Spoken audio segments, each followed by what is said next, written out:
السلام علیکم ورحمۃ اللہ تعالی وبرکاتہ۔ معزز سامعین و ناظرین، آپ کیسے ہیں؟ خیریت سے ہوں گے؟ امید ہے آپ ہنستے مسکراتے اپنے گھروں میں آباد رہیں گے۔ حضرات محترم، آج میں آپ کو ایک اہم وظیفہ، اہم عمل پیش کی خدمت کرنے والا ہوں۔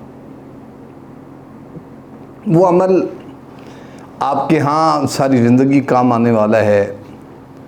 آپ کی اولاد ہے، جب اولاد اللہ تعالیٰ عطا فرماتے ہیں، ان کے بعد دوسرا مسئلہ ان کی پڑھائی کا ہوتا ہے۔ یقیناً والدین اپنا زندگی کا اہم حصہ ان کی پڑھائی پر گزارتے ہیں، اور یہ تو آپ نے دیکھا ہوگا کہ والد اور والدہ ساری زندگی محنت کرنے کے بعد جب اولاد کو پڑھا لیتے ہیں، وہ قابل ہوتے ہیں، اور اس کے بعد 99% جو بچے ہوتے ہیں وہ والدین کو چھوڑ کر اپنا جدا بسیرا کرتے ہیں۔ پہلے تو تمام بچوں سے، نوجوانوں سے، بھائیوں سے میری یہ گزارش ہے، آپ اپنے والدین کا سہارا بنیں۔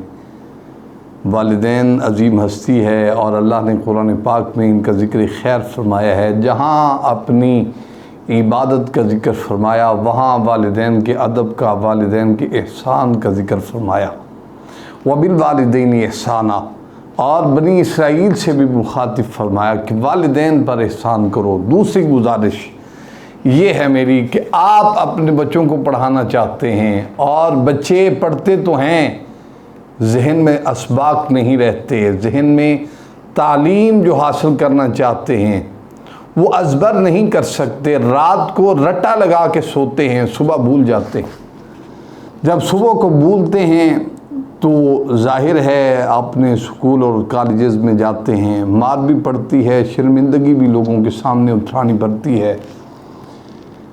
پہلے میں والدین کے لیے عرض کرنا چاہتا ہوں، آپ اپنی اولاد کو یہ سبق ازبر کروائیں۔ ربی شرح لی صدری ویسر لی امری واحلل عقدۃ من لسانی یفقہوا قولی۔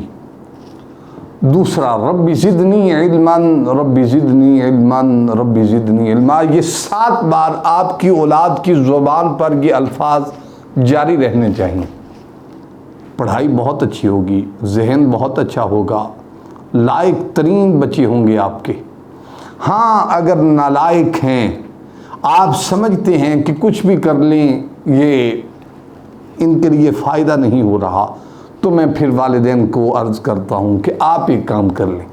اگر آپ کی اولاد کام نہیں کر سکتی، پڑھ نہیں سکتی، لاپرواہی کرتے ہیں، لاغرض ہیں، اور بچے تو ہوتے ہی لاغرض ہیں، اگر سمجھتے ہیں کہ یہ بات نہیں مان رہا، لاغرض ہے اور احمق ہے، کہ آپ سمجھتے ہیں یہ نہیں کرے گا، تو میں آپ کو اجازت دیتا ہوں، آپ ایک بار درود شریف پڑھیے،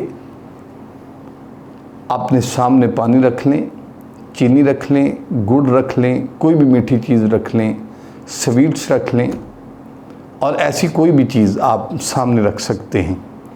ایک مرتبہ اول درود پاک پڑھیں، افضل ہے 3 بار پڑھ لیں، اور 3 بار آخر میں پڑھ لیں۔ 21 مرتبہ سورہ علم نشرح کی تلاوت کریں، یہ 30واں پارہ ہے، اور علم نشرح لک صدرک ووضعنا عنک وزرک الذی انقض ظہرک، اس پوری سورت کی تلاوت کریں۔ جب آپ تلاوت کر لیں گے، اس میٹھی چیز پر، چینی پر، پانی پر آپ دم کریں، اپنے بچوں کو کھلائیں، پلائیں۔ ہر حالت میں جب وہ پانی پئیں، اس پانی میں وہ پانی مکس کریں، جب چائے پیئے اس چائے میں وہ پانی مکس کریں، کھانا کھلائیں اس میں وہ پانی مکس کریں۔ آپ کی اولاد، میں چیلنج سے کہتا ہوں کہ آپ کی اولاد قابل بھی ہوگی، لائق بھی ہوگی، اللہ کے فضل و کرم سے۔ یہ اتنا اہم وظیفہ ہے، اس میں ذکر ہے وَرَفَعْنَا لَكَ ذِكْرَكَ، اس نے اپنے محبوب کا ذکر بلند کیا ہے۔ اس ذکر کے صدقے سے آپ کی اولاد پکڑی نہیں جائے گی، اللہ کے فضل و کرم سے اتنے لائق ہوں گے۔ آپ کی اولاد جو ہے وہ اتنی فرما بردار بھی ہوگی، لائق بھی ہوگی، اور سب سے آگے جائے گی اللہ کے فضل و کرم سے۔ یہ میرا تجربہ ہے، اور میں اس کو آپ کے ساتھ شیئر کر رہا ہوں۔ آپ اس عمل کو ادا کریں، اللہ تعالیٰ آپ کی اولاد کو بلندیاں عطا فرمائے، ترقیاں عطا فرمائے، آپ کامیاب ہوں، آپ کامران ہوں اور آپ کی زندگی آسان ہو، زندگی و آخرت میں اللہ تعالیٰ اپنی مدد نازل فرمائے۔ السلام علیکم ورحمۃ اللہ وبرکاتہ۔